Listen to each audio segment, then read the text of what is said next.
All right, if you're watching this later, this is the show that broke the internet. It's BONZ and my first chat. We've never talked before. Like now you know. Like this is epic. It's gone viral for some reason that at this point in the universe we don't know why it went viral, but it did, which is crazy. And it all happened before we even played the music.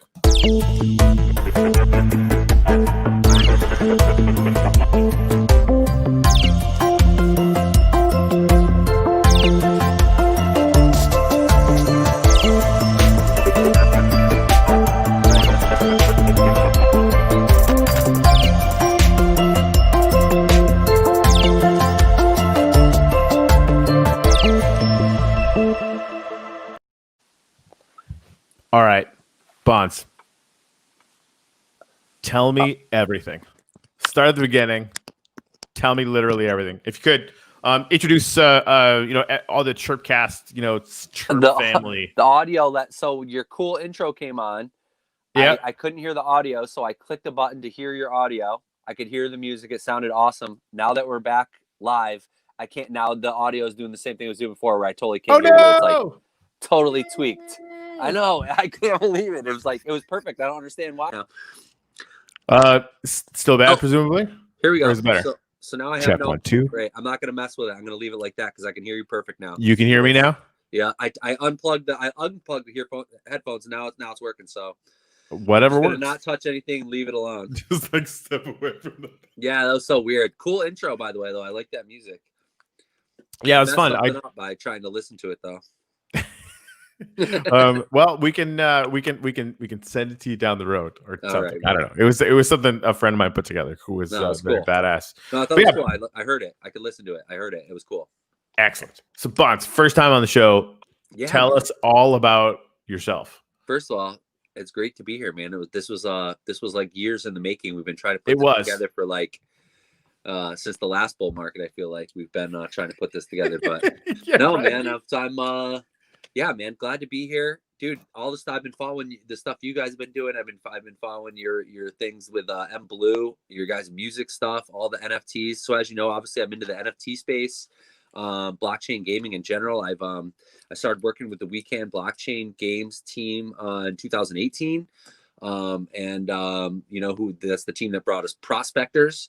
So as you know, I'm kind of like known, just around the EOSIO space from the Prospectors game, and which is a massive multiplayer online real-time game economic strategy using a crypto as the in-game economy tokens based around gold mining for anybody who doesn't know, and that's while we're talking about Prospectors, we actually have a new map launching on Wax blockchain, which of course you know about Wax. I do. So yeah, that's going to be our new sort of that we call it. So it's like a boom town. So it's like a different sort of structure of the game. It's like it's sort of based on the classic boomtown thing where there's gold strikes found and everybody rushes there, and it's actually on like a sort of a timed thing. So it's a whole different structure to the game where it's only it's a short mining season. So basically people only have 2 months to go in, mine whatever they can, and help build the railroad before the time runs out. And so once the railroad is built, you're able to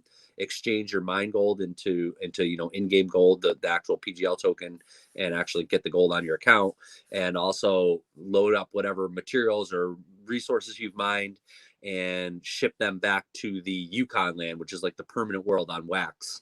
So that's an exciting development happening right now from Prospectors. And of course, the team that brought us Prospectors is now bringing us a new NFT game called Tribal Books.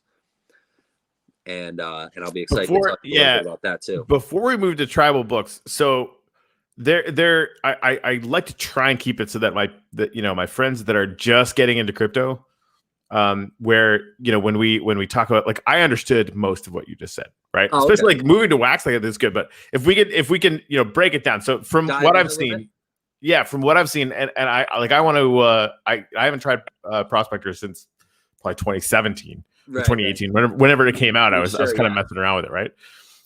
So the way I saw it though is like you have like Farmville type games, like you have games like that people are playing and earning nothing. Yeah. And you guys basically slapped a cryptocurrency on this thing, but it sounds like you've made it even bigger. So now, and again, like it's funny, like we're doing like the Shipple 2.0 relaunch around now. Like I finally started thinking about that stuff, and I was talking to Max Infeld. He's like, you can like get it some of it onto the Wax blockchain now with like the IBC portals and bridges and stuff. Like what? So like all this is in my head, and you're talking about okay, now you can create this whole other world in the game that's kind of built on Wax. And so is that tied into a Wax token? Is there going to be Wax based NFTs? What can you maybe like expand on that a little bit?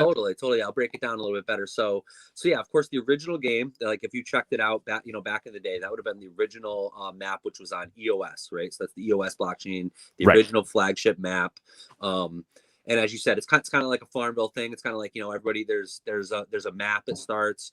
People walk around when the world first launches. It's sort of just an open free map. There's like I said, it's based on gold mining. So of course, for gold mining, you need tools, and you can build yourself a gold mine. But you also, in order to make those tools, you also need an iron workshop, and a tool shop, and and then in order to for the iron shop to work, you need coal and clay, and so it's like it goes all the way down to like even down to the individual minerals, and similarly there's a wood shop, right? So those all then depend on the ground resources like trees and rocks, right? So all that stuff is all just strewn about the map, and it's all open, like it's free basically. So when the map started, that was kind of one cool thing about and it's a play to earn game, right? So hashtag play to earn, that's like I think Brendan Bloomer had made a tweet early on where he kind of like coined that term, and I'm not sure if he started or not, but he sort of popularized it. And it was truly one of the first play to earn games where anybody could come in and play the game for free. You're walking around, you could collect anything from trees to rocks off the ground, and there's actual need for those items in the game. So you could actually then just go sell those items to a player who needs them, and of course you're selling them for gold, which is then a real cryptocurrency. So in a way, it's like a real life economy happening within the game where the time that you're putting in to collect resources or to start a business is earning real money. And so of course you can rent a plot and actually start a business, like start a tool shop and craft tools, which then also of course have a value, and you can sell them on the open market. Or you can be a nomad and not really rent any plot and just sort of walk around and collect items or go do jobs for other people. So it's like a real economy in that way. And so and a lot of people will play the game and just sort of work jobs. So say I own a gold mine and I want some workers to come work at my gold mine. I just post up a job on the jobs board, say how much gold per minute I want to pay. And anybody who's got the correct tools can come show up at my plot and work, right? So that's sort of the gist of it. And so the game started on EOS, and then of course we followed up with a map on Wax, which was called the Yukon.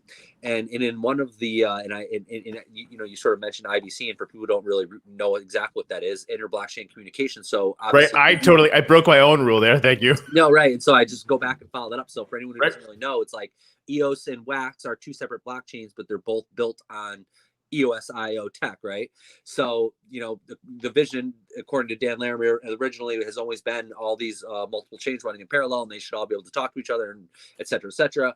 As of right now, we don't see a ton of implementations of true IBC yet, but Prospect was actually one of the first ones to at least connect the two chains. So early on, when the Wax map was launched for prospectors, we built a railroad that connected the EOS land called the Wild West to the frozen cold Yukon over on the Wax blockchain. And you can actually send your trees and rocks and boulders, whatever, or finished materials, tools, etc., from Wild West to Yukon and vice versa. So sort of like an IBC there that we have going. And how does that work as like kind of a wrapped token? Yeah, it's essentially what it is. It's okay. Essentially what it is. And that's exactly it. Like every material in the game and all the tools are sort of basically like fungible tokens in a way. And so but they are of course unique, but they're not non-fungible, right? Because there could be infinite tools and you can just create them from the materials in the ground. So yeah, it's sort of it's sort of on the back end happens, it's sort of, I wouldn't say it's like true IBC in a way, but it's basically sending information from the one chain to the other, Right. unwrapping it. You can then collect your materials from the train station and use them on the Wax blockchain. And of course, because it's all USIO. Yeah, I think I'm gonna steal like the train analogy. Like I think I'm gonna steal that. I was talking to a couple of OG Shipple people from back in the day, and these are people that still like, oh, there's more than one blockchain, right? Like they got into it and they have no idea. And that was I always wanted to make sure that was the way it was. So I was trying to explain, like, you can have your Shipple on the EOS blockchain. You're going to be able to move it to the Wax blockchain, and maybe we have an NFT marketplace because Shipple memes is gonna live on Atomic Hub on Wax or what have you. And she got it, but she didn't really get it. And now, like, so you got a train, and that train is going to carry some of your shill over to the way, right? Like it's good. I like the image is fantastic. Totally. So yeah, and then of course we launched what we call the Boomtown. So the first ever Boomtown was launched on EOS, and it was the first time we tried something like that. It's kind of an experiment. It sort of involved a lot of cooperation from the players instead of it being sort of everyone for themselves. It sort of used this concept of like all the players themselves trying to actually accomplish a goal together.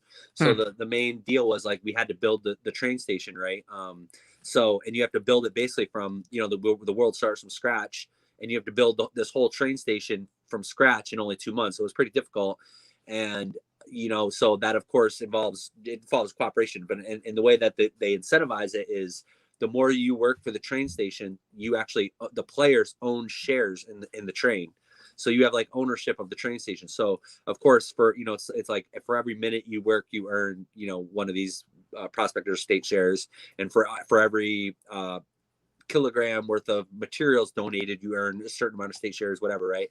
So of course, like in order to build the train station, of course, like it starts with all these materials. You need all these boards and all this steel, and then of course the train tracks and then rail ties, and like you need all the stuff that you would need for a train station. And so in order to do that, you have to build all of those shops, a woodworking shop, a brickyard, the ironwork shop. Basically you need the full gambit.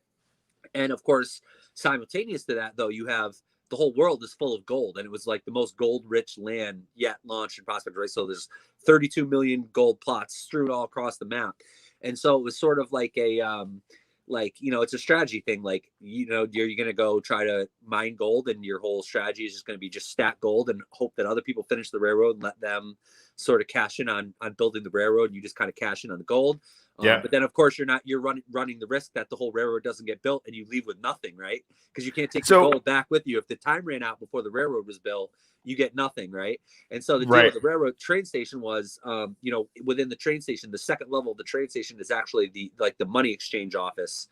Sort of when you get to the airport, you fly to the foreign land, you get the foreign exchange office, right? We're able to trade it. That's sort of where the gold changing office was. So where you were able to bring your raw gold and trade that in and actually get the gold tokens, which are actually can be converted to PGL, which is the cryptocurrency for the game. It was really interesting. The players ended up winning with just a few days to spare, maybe almost a week to spare. So we had time to sort of load up the train and get stuff back to the Wild West. And just like there's winners, there's losers. It wasn't it wasn't just some huge boom for everybody who played. Obviously, some people played, maybe had the wrong strategy, invested too much in the wrong thing. It was a total learning experience for sure. Some players definitely, just from around the chat rooms and stuff, from what I picked up, I know that there was some players and teams that definitely made a profit, and I heard a lot of people kind of talking about what they'd do different if when we do it next time, what the better strategy was. And I think there was certain materials, of course, that are probably easier to make than others, and of course because it went by weight, maybe some materials were better to produce and donate to the train station to get more shares that way. So yeah, it was really it's pretty in depth, but nothing too difficult that a beginner couldn't figure out either, because basically it's the same game. You come into the game and there's jobs that need to be done. And I think that was actually one of the things that we wrote about in an article, was that one of the things that the players sort of failed on was the fact that and this is a little bit more of a nuanced, sort of more in-depth thing of the game, but for those not familiar, the game works on when you rent a plot, you own the rights to that plot for 1 month, right? You pay rent on that plot every month, and the rent is of the plot is directly correlated to the overall salaries that everyone pays in the game. So everyone usually settles upon some kind of salary of what they feel like it's worth it for the guy. And of course, it's competitive, right? So, it ends up just like in any free market, right? You come down to where it's almost barely profitable because someone's always willing to maybe do it cheaper, but there's going to come a point where if they're doing it too cheap, they're not making any money, right? So you have this, where it eventually converges upon like a mean, usually rents. And so it kind of, in a way, it kind of works together to keep the checks and balances. Like the rent is never so much that you can't be profitable renting a plot because you can afford to pay people to work there, in other words, right? So just sorry to kind of go down the weeds in that, but no, it's interesting. Like I had no idea that it was this complex, and I'm probably going to lose like a week to this game now. So thanks for that. You should check it out, man, and especially because the new Boomtown's coming to Wax, because the Boomtown is kind of a cool way to get into the game, because one of the most fun things about the game is, of course, when we launch a map, and of course that's only happened a couple times, like when we launched the EOS map, and then again when we launched the Wax map, because that's when the whole world is totally open. Nobody owns anything, and none of the resources are known yet, or none of the below ground resources anyway, right? So all you see is trees and rocks, and you have to physically walk to a plot and explore the plot, dig around in the ground and see what minerals are there, right? And so it's kind of like you never know what you're going to get. You can dig in the plot and it could be filled with gold and full of coal or clay or whatever, or you have nothing. And then you walk to another plot and you search. And so as you find these rich plots, you of course you have opportunity to rent it right off the bat for just the rent cost. And so that's the only way to rent a good, because of course what happens is, especially for a player coming into the game, now or after it's launched, they see all these plots that are all rented already, and they're like, man, how did you guys all get those good plots? Well, we were there at the beginning and you had to rent them when the map was still unclaimed. And so of course then people rent gold mines, say, and build it into a mine, or a gold rich plot and build a mine, and then they put that plot on the auction for say a few million gold or whatever. So then it's like buying a ready-made business, as opposed to buying the plot from scratch and building yourself a business. So it's more fun and of course more profitable to find the plot when it's raw and build it up yourself, and then have the option to either sell it or work it yourself, right? So the cool thing about the Boomtowns is the map is still open. Everybody gets that initial rush of like walking around, getting to search for plots. You find those gold rich plots, you rent them, and when the game first launches, the rent is of course a reasonable amount that you should be able to be profitable for that month, right?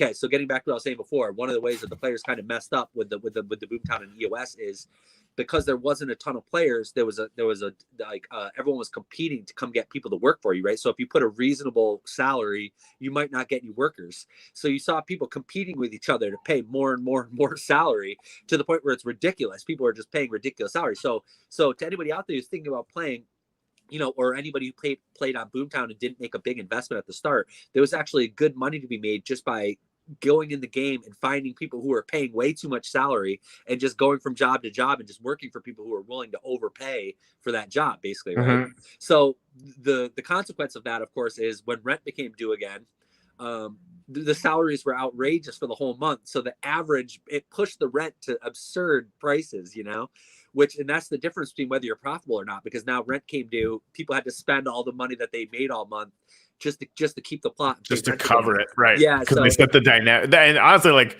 exactly how Boomtowns worked. That's exactly right. Like through everything that people actually needed, the price went through the roof because supply and demand, basically, right? So that's the crux of the whole game. It's supply and demand, and it's really fun. And so, like I said, there's a new Boomtown coming. The auction happens. I definitely want to be in on that, and also like just realizing now, because I didn't know how connected you were to prospectors. We need to get a PGL token on Chirp. Like I think we're at 9 tokens now, And because I'm thinking like, if you don't want to get into this game, I'm already like thinking like, I mean, it'd be cool if I just got into this game myself, but like, what if we got everybody in Chirp to join a team and like do it collectively? No, that's right? exactly right. Now you're onto something there, because basically, one of the deals with Boomtown is, and with all the prospectors, really, there's alliances, right? So you have an alliance, and you go in the game and you can join an alliance, and then that way, one of the advantages is sort of like, I can put up a job order, and I can say it's for my alliance, or only for the people in my alliance. So you can kind of keep your resources like within your own little group. Right. And it's kind of like a way to, you all help each other out. Right. Yeah. I mean, it's exactly organized corporations. It's funny, like all the games, all of cryptocurrency, really, it's just a microcosm of the larger world. Only we've destroyed all of the stupid bureaucracy and rules. And we're basically just like operating from base principles and experimenting in a giant fucking sandbox, which is really fun. So again, we figure out how to get like I can get the token. We just need a little bit of token, decide what the rewards are going to be. I don't like you've seen it, right? Like basically, let's talk. So after this, let's coordinate and talk. Let's get on there, because we have a few weeks to plan this out. So let's get on Chirp. We'll see. We'll gather some interest there. We'll see who else wants to join, and we'll organize, and we'll get the token. Whatever we got to do, you got to school me on how it all works. It's super easy. Yeah, basically, I mean, like when you like basically just get some PGL tokens sent to the Chirp rewards account, decide how much it's going to be per post and per like. The usual breakdown's been like 10-1, but some of the ones where the like Shipple, for example, because I copied Ripple's supply as a joke because it's so stupid. But it means like, there's 100 billion of the things, right? So it's like 1,000 to 100 on that one. Right. Usually it's 10-1 though. And so anytime anyone posts, if they get 10 likes on that post, they automatically get the reward to their cryptocurrency wallet. Any like they get 1 or 2 or whatever we set it at. But it's really easy. Like the second we get the token, the second we decide which channel or channels we want to activate in, I can get them to get that done. And then from that channel, we tell everyone who shows up in this channel, we're starting making a team. Corey has no fucking clue what's going on, but we're going to walk ourselves through that, right? And like just build a tiny little Chirp army for Prospector. Yeah, dude, that's such a great idea. I love it already, because really there was a few really solid alliances in the last Boomtown, and honestly, without some of these few key players, we probably wouldn't have completed the railroad, really. Because like organize the effort. That's the thing. Like if you need like steel and the steel mill has to happen, right? Like without those coordinated pieces, you're gonna have things that don't work, and then you don't get the railroad done. And that's why I think this is such a great idea, because obviously Chirp, I think it works. It will totally work synergistically in that we'll be able to rally up a crew and obviously use the network as a communication tool, and be able to rally people on and as to what they should be doing, or which jobs are profitable, or what direction they should be doing. So I love this idea, man. Let's do it. Awesome. Yeah, and I don't know if you noticed the Chirp stuff auto post to Twitter now too. So like as far as like you said there's a week left before this thing starts. We have a few weeks. So a few weeks. In fact, the date's not even announced yet. So we just today and this week. In fact, it might not have went out today. It might go out tomorrow. But we're announcing the auction. So what happens is there's an assets auction, just like there's been before every map we launch, right? So this is good for everyone to know too. Anybody who's paying attention, anyone who's thinking about maybe getting in on it. There's an auction of assets, right? Because like I said, when you show up at these new lands, there's literally nothing, not even tools. So of course, like there has to be some way to kind of show up with something, or else you wouldn't even be able to start building the first buildings to be able to make tools, right? You need some tools to start building with to start get the ball rolling, right? So there's an assets auction where there's you can buy everything from a little set of tools, which is like one of each tool, which would pretty much set one guy up. Or you could buy entire buildings, like an entire building kit, like everything you need to build like a whole sawmill from scratch, like all the boards, all the nails, all the everything, right? So and then it's straight up auction style. So of course, and there might be like 3 tool shops, 3 brickyards, there's 3 I think of every building, and there's a whole bunch of the tool sets and a whole bunch of these what they call explorer sets. So there's going to be in order to walk around and look for a gold plot, you need a gold pan and a pickaxe. So you need to be able to show up on that plot, dig a hole in the ground, and pan for some gold to see if there's gold there, right? So in order to see what's on the plot, you need tools to explore, right? a lot of the resources are able to explore by hand. You can go there and you can physically dig with your hands. It takes a few minutes, and then it shows you what the resources are on that plot. Where with gold, you actually need a gold pan, because you got to pan it and see if there's gold there, right? Of course. So in order to see if that plot's going to pan out, excuse the pun, you need a gold pan. So that's one of the things they sell. It's one of the popular items. They cost a few hundred PGL, but they're a limited use item. Like, I think the way it goes is you have only 3 tries.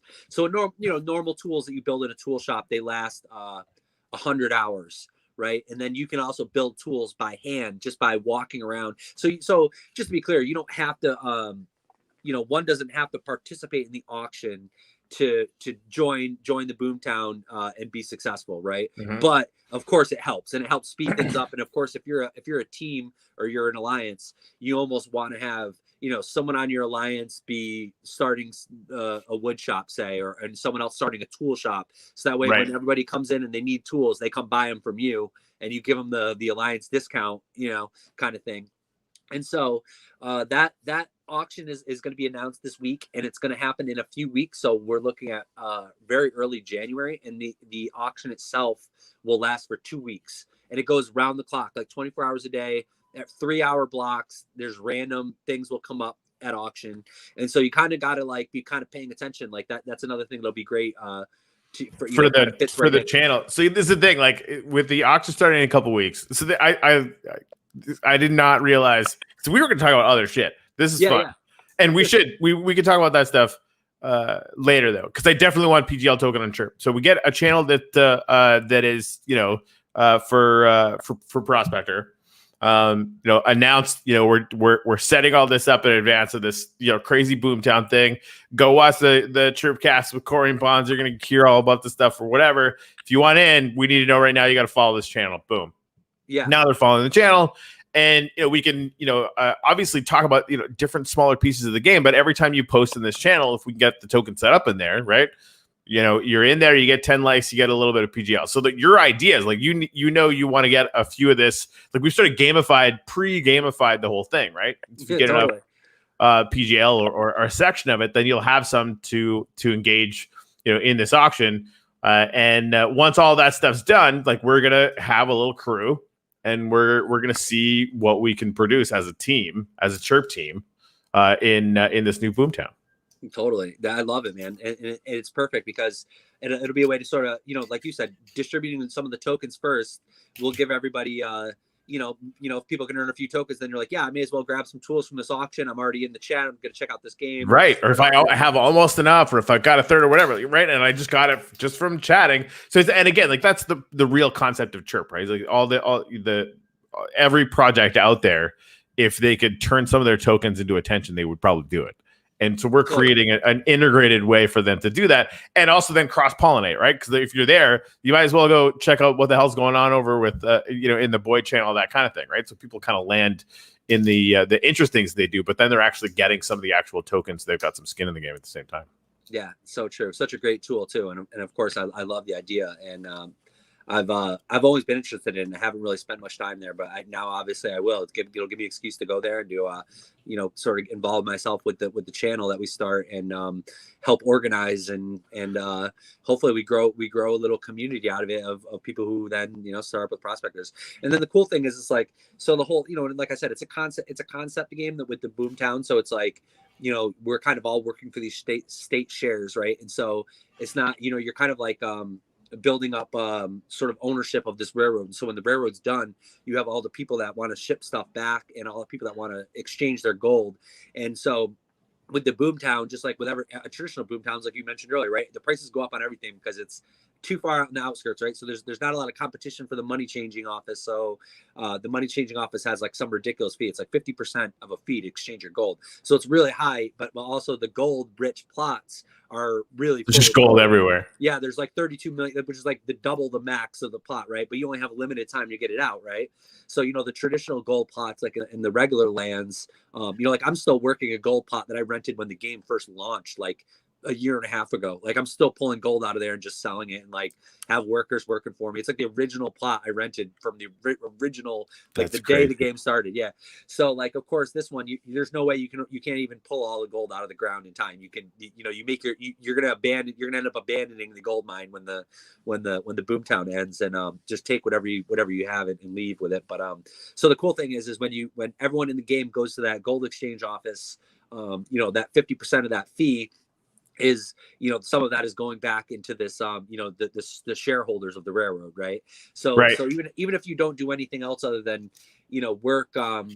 work in your shop and donate materials to the railroad, or even if you're on your own team and you kind of mine gold, it kind of works synergistically in that, say like some of the people are kind of more into gold mining, other people are building the railroad. The people who are gold mining are going to make gold, but then they're also going to have to give half their gold to the train station, so it's going to benefit the other parts of their team who are building supplies or whatever. So Right. of course there's every level of strategy you can think of, but yeah, it'll be fun to talk about because we could definitely get some of the experienced players who have some tips and tricks, and I'll of course give whatever knowledge I have, and we could Yeah, that would be great to get some OGs in there, because Yeah. it's like just thinking like if we had to say 10 people from Chirp or whatever, would there be some merit then in sort of tasking half of them with doing construction stuff, half of them with doing gold mining, and then just split everything at the end? It's a great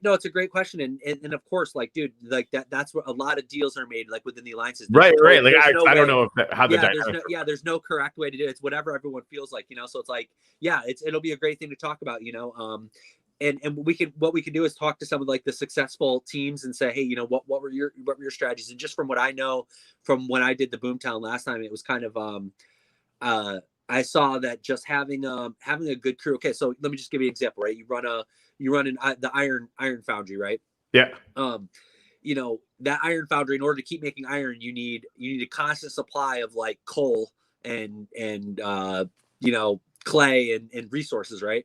So you basically tell the people, hey, like I need, a couple people maybe go in are running the iron shop, and then you get a handful of people and you say, look, if you're not into that, too into running a shop, you can literally just make a job out of. You could just post an order and say, I'll buy all the coal and clay that anybody wants to bring to my shop, and so they can just be mobile, walking around anytime they feel like logging on, walk to a spot, fill up a wagon full of coal, and bring it back to sort of the Alliance iron shop, and right. sell it to the iron worker. So so the one person knows they can always be making the money, so it's a benefit for them, and the other person who owns the iron shop wins because you always have some good workers that are going to feed your shop. Because otherwise, like I said, what sort of happened before is if you don't have a good crew of workers, you end up having to overpay just to get people to do anything for you, and you need people to basically be like, there's a lot of moving parts, right? You need tools, you need someone who's out gathering materials, you know, all this stuff, right? So it's like it really helps to have like a crew. So this is like perfect setup really to be able to like recruit a bunch of people, get a bunch of people in, excited about it. They'll already have a couple tokens if they've been posting around, so right. And so it's like, yeah, you kind of like talk like, someone wants to run the sawmill, and so that person's going to need a steady supply of trees, Yeah. And so yeah, there'll be jobs for everybody, and then it'll be cool because then everyone can kind of, it's a good way to dip your toe into the game because it's not like a super long-term commitment. It's a 2-month thing where it's kind of like trial by fire. It's like everyone's going hard for 2 months, so it's like you really see what it's like at the beginning of the game when everybody's hustling, and all the construction has to take place, and so then and then of course guaranteed some people will be like, okay, if I could do this again, I would do this, or if I was going to be in the real map, I would want to build a brickyard instead of people are going to learn about the game, and then ideally, hopefully, we'll get some more players back to the permanent worlds after this that will like the game and kind of like the dynamics of it, and because it's really kind of fun. It's like a learning thing. It really does. It's like running a business in real life, and so of course that's not for everybody.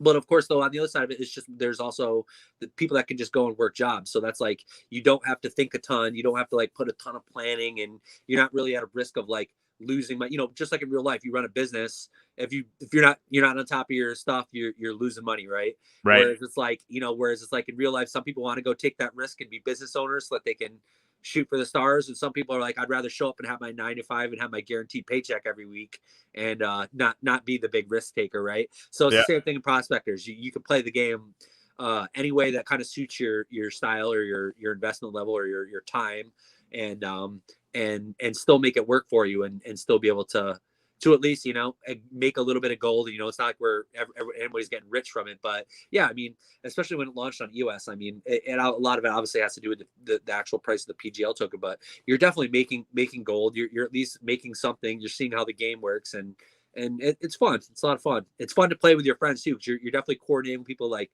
I remember when Prospectors first launched, we had this sort of alliance that was like this ragtag group of guys from the beta test that were from all over the world. We had dudes that didn't speak English very well even, and we were all coordinating. We had a separate Telegram group, and it's fun. I'm still friends with some of those guys 2 years later. And Right. it's fun to meet people and work together on a level like that where there's real economic incentive involved.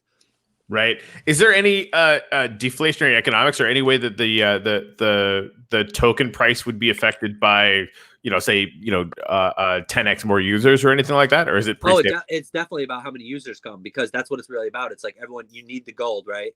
Which would be like a static, there's a static amount. So if we 1000x demand. Yeah, so there's and of course when a new world launches, there's gold put in the ground. So of course there's a new supply of gold minted or whatever. So it's, this kind of adds a whole new dynamic too with the Boomtown, because obviously before it was really this steady supply of gold coming out of the ground. There would be a big, basically it was like this ebb and flow of people needing the token because the game was starting and you wanted to be able to buy stuff in the auction. So there was this big demand for gold. Everyone had to buy that gold from the new decks. So of course the token price goes up, and then of course people are pulling the gold out of the ground and slowly selling that gold, right? Inflation. So then they launch a new land, the token price kind of goes back up. So there's this supply and demand sort of aspect with the gold.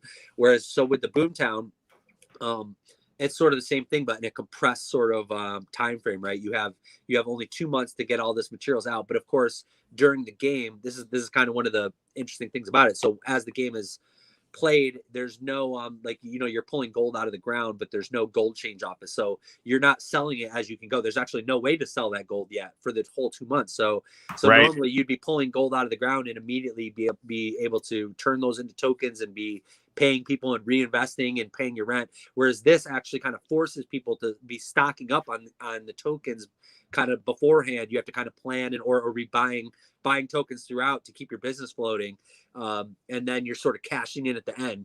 So and everyone has to work together, because if the train doesn't get built, then nobody gets you anything, lose everything. I actually love that dynamics. It's like no, you got to all work together. It's like I just keep thinking of like a Mars colony, right? It's all fun and games till the Mars colony fails and you all die. Yeah, exactly. Yeah, nobody's trying to outcompete on the Mars colony. It's definitely a all for one kind of deal, and that's really what it was too. And there was a time when it was actually looking a little hairy. Like everyone was kind of a little bit disjointed. Things weren't really coming together. It really looked like, wait a minute, is this even going to work? Are we going to get this thing done? Like, what's going to happen? And there was, a few key alliance people stepped up. You could tell that there was a lot of organization happening on the background. Some people are probably putting in a lot of hours making sure that stuff was getting done, and we pulled it off. So it's pretty cool. So and now that of course, A, we know it can be done, and B, we've learned the lessons of the last one. So I don't see how this one wouldn't get done, and I also would see it being a little more efficient, and probably players should be able to more easily figure out what should be profitable if they're paying attention to what happened last time. So yeah, that's Prospectors, New World coming to Wax. That's all going to happen. And, you will hear about this auction. We'll be talking about it on Chirp. Find us on Chirp. Find the group. We'll obviously have the information about the auction up, and we should coordinate. Everybody who's into joining should join and talk about it and see how it works. And then I don't know exactly when the Boomtown, it's called Eagle City, the one coming to Wax, and I think that one will be launching either in late January or in February sometime.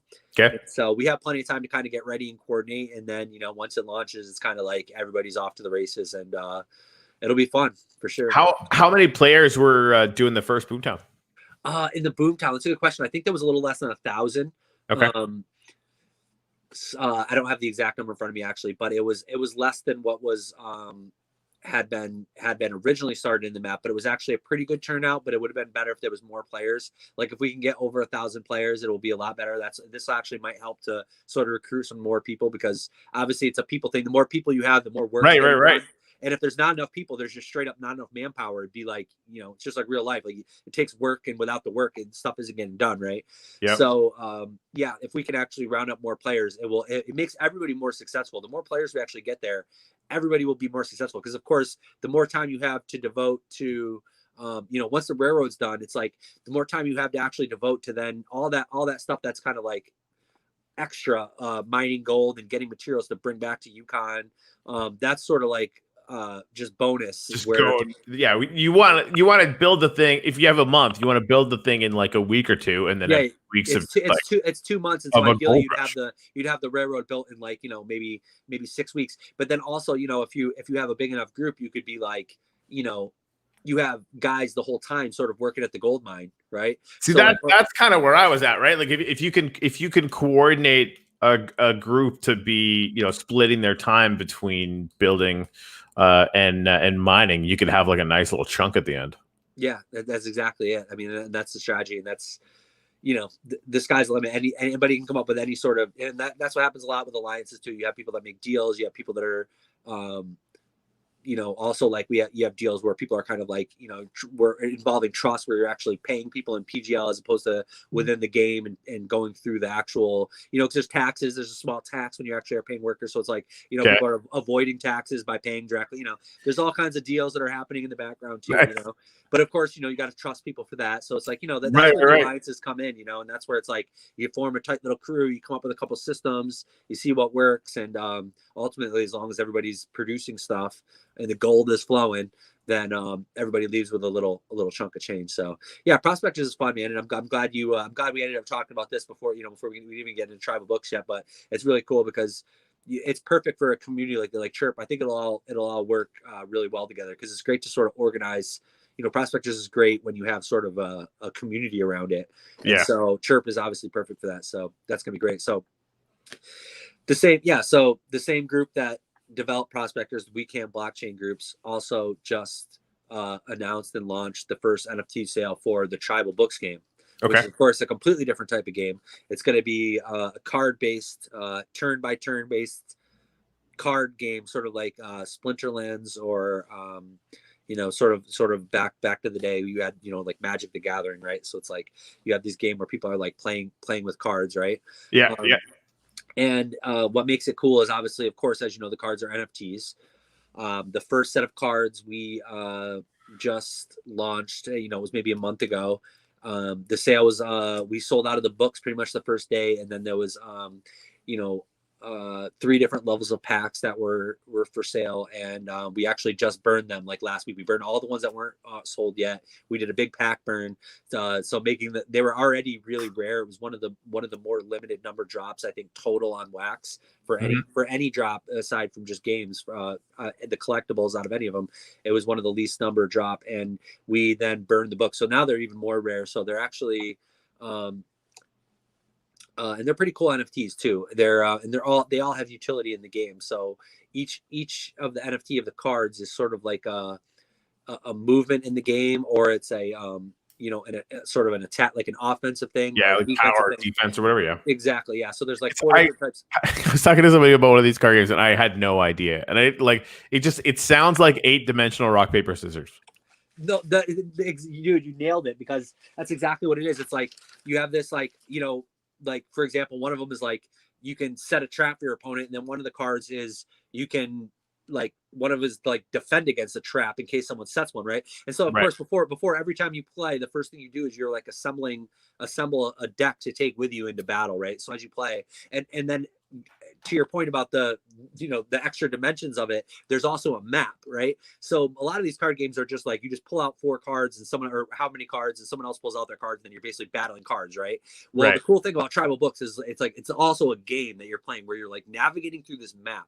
And so the map itself has has, the game is based around all these tribes, right? And the map has the ancient tribal cities of those. There's 5 different tribes, right? And so each of these tribes has their own kind of special magic, right? And as you work your way through the game, you're gathering magic from, depending on which book you're using, which tribe's book. So you're gathering like spells in this book, and then also depending on where you're at in the map, you also have an advantage depending on which element it is. So, okay, so the cards also have an element factor. There's like air, water, fire, right? Like the elements, right? Right. So you have, wind, fire, water, earth, or air, right?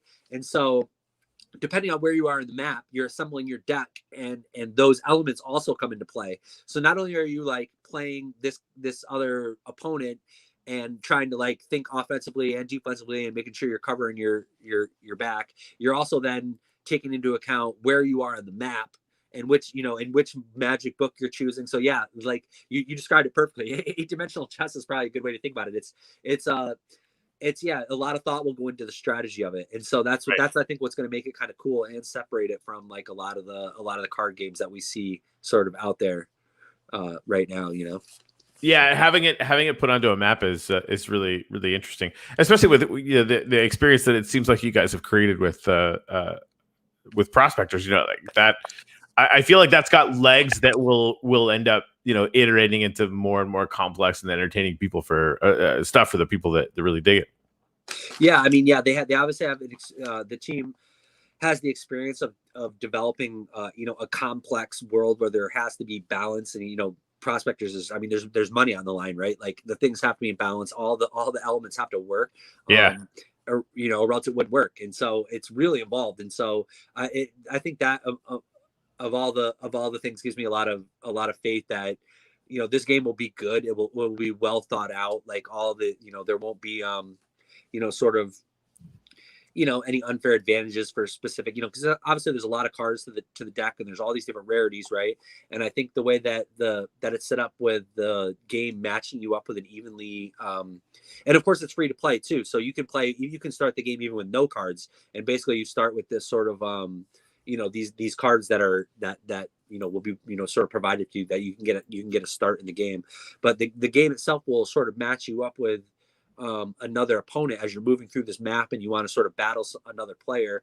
You'll be able to it will match you up with an evenly matched opponent, right? So so there's no advantage to just having like all the expensive. It's not a pay to play, quote unquote, type of game where just whoever spent the most money is going to win. It's going to be very much dependent upon your strategy as well. And so there's a lot of thought in it. And I think that, having, the people who actually play and put the time into understanding, the different elements cards and how that works, and the different, the different moves that the cards can make, and then takes the time to learn the map and how the map interacts with the different characters and the different symbols.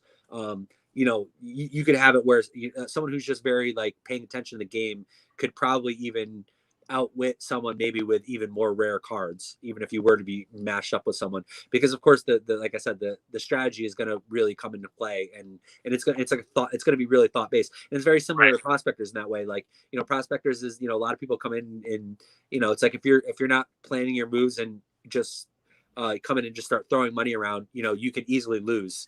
And the people who are very meticulous and plan and bother to do the math in some cases, right? Because if you're running a business, it's basically like a profit and loss sheet, right? Like if you're paying attention to how much you're spending and making sure you're making some profit, you're going to do better than the person who's just winging it.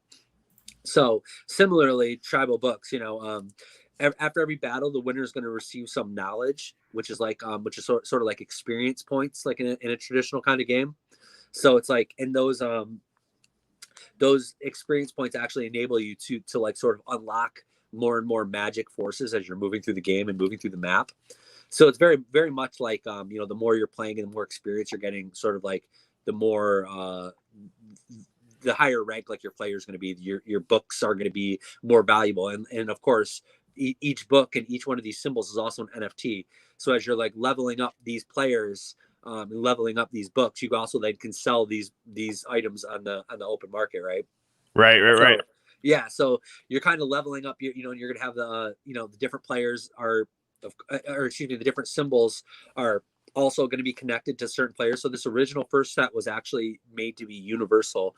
So this series 1 tribal book set is all the symbols are universal. They'll work with any player and work with like the books can be used by any of the different characters. Whereas the future launches are actually going to actually go a step further, and there's going to be, specific cards for the specific tribes. It's going to get a little more into the tribal aspect of it, where the individual tribes might have certain cards that they'll be wanting to collect. Or the different characters will need, so as the game progresses, that we can see it sort of evolving into this sort of like a tribal thing. Like we all know how the tribalism works in crypto, right? Like everybody, my chain is great, and yours is too centralized.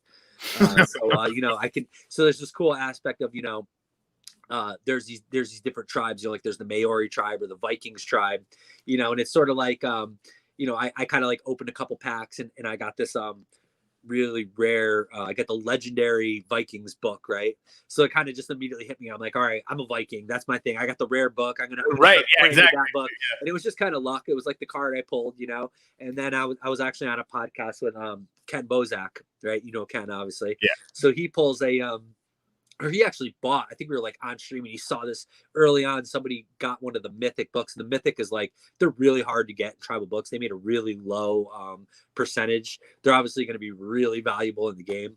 And the number one book, the number one mint book came up for sale on Atomic Hub, like while we were chatting, and he's like, I'm buying it. He just totally FOMO'd in, bought the number one book. Yeah. It was like that.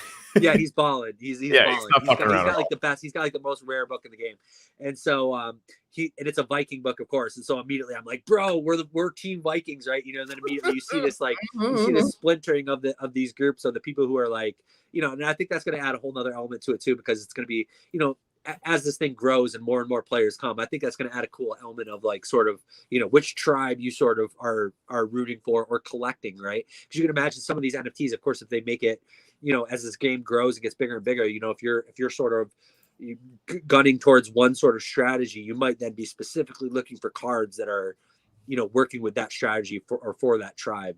Right. So it just adds even another element, like you said, to that eighth dimension, right? Is which tribe are you in the game, So there's so many different dimensions to it, and so which is going to make it really fun, I think.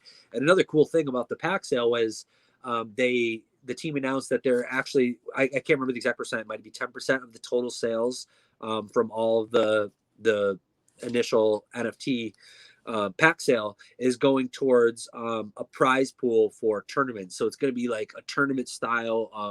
There's going to be, of course, the game that everyone will be playing, and which is going to be a mobile game actually too, which is another cool thing that separates it from a lot of blockchain games. A lot of them are web-based or don't have a mobile version, and I think that also sort of limits the the number of players. I think now in the these days, I think it's mobile games get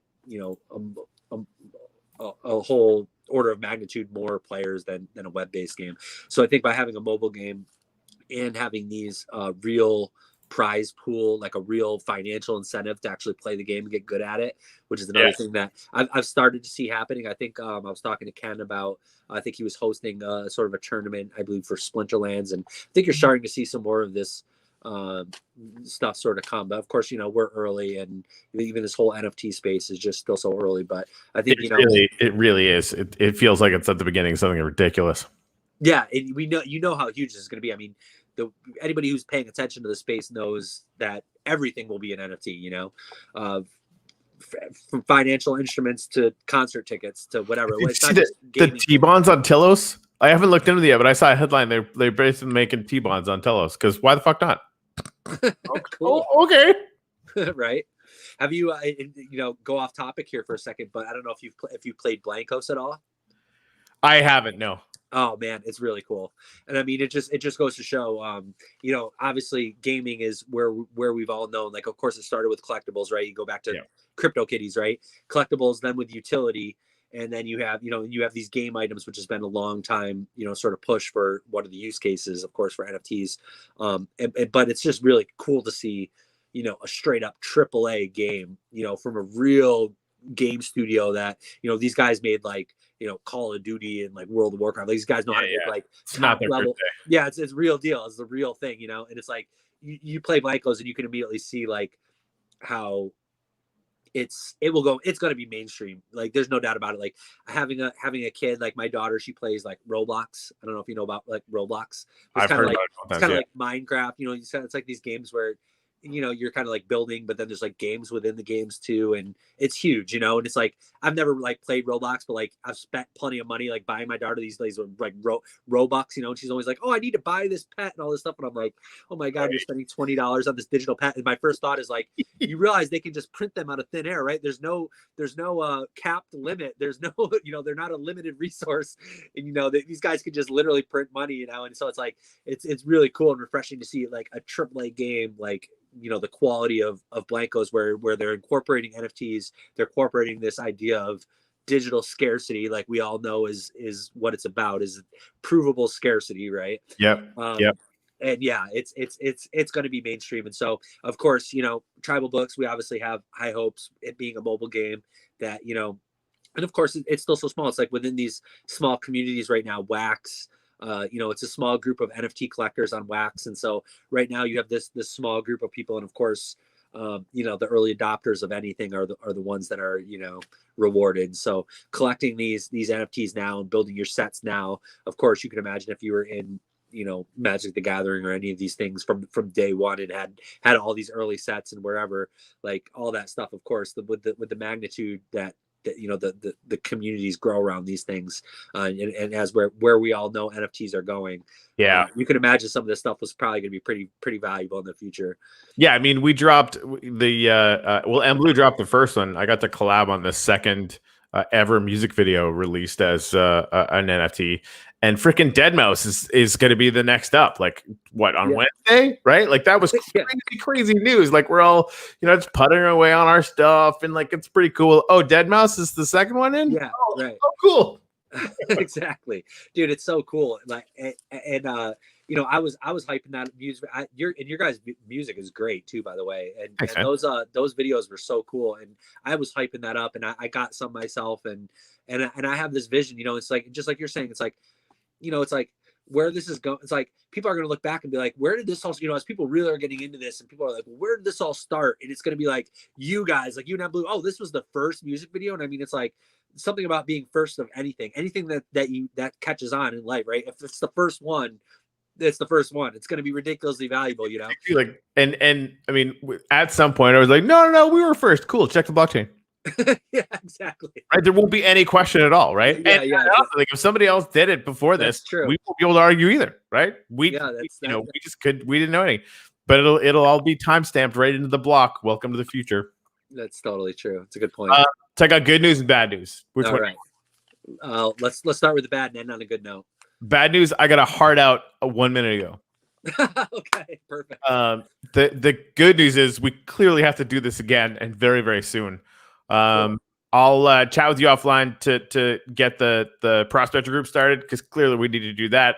I'm actually going to start playing the game. So if there's any like top 10 tips for idiots, that send me that, because I'm going to need it for sure. Well, man. And thanks for the bit on Tribal Books. I think we're going to need updates on that, as we go as well. And I think like we're focusing on EOSIO tokens right now for onboarding. But I can only imagine there's gonna come a point where there's some kind of way to do community drops inside of a Chirp channel for NFTs like that. I don't know what that looks like yet, but it's gonna happen. So we'll have to hook Tribal Books. I mean, Tribal Books should have a channel anyway. I just try to figure out how to get it really popping. We'll have to figure that out. Yeah, exactly. That's a great idea, and I know it's obviously possible. It has to be. I know you guys are right on top of all that stuff. So yeah, let's make it happen. T.me Tribal Books on Telegram. Come join the group if you're into checking us out. And yeah, dude, I had a blast. Thanks for having me on. And yeah, let's do it again, man. Oh yeah, and soon. Yeah, we'll be in touch. And yeah, we'll set up the prospectors thing. It costs $600 to buy $600, 600 coins to set up a channel on Chirp. So if you're gonna set that one up, let me know, and I'm actually going to gift you the 600 coins for your appearance on this show today. Oh, cool, So man. you can start a channel. That's awesome. And then you own it. And we're actually, just for Chirpians, checking this stuff out later. Right now you get 2 chirp coins every time somebody posts in your channel. We're seriously considering setting it up so that every single like in every single post that happens in your channel, also like that sends a coin to the poster. But I think it's also going to send a coin to the owner, because we want the owners to be freaking ballers. Yeah, gotta align the incentives. Right. No doubt. Yeah, sounds awesome, man. Let's get it going right away. Had a blast. Thanks for doing this. Cheers, bro. Soon, man. Yeah. Cheers. Talk to you soon.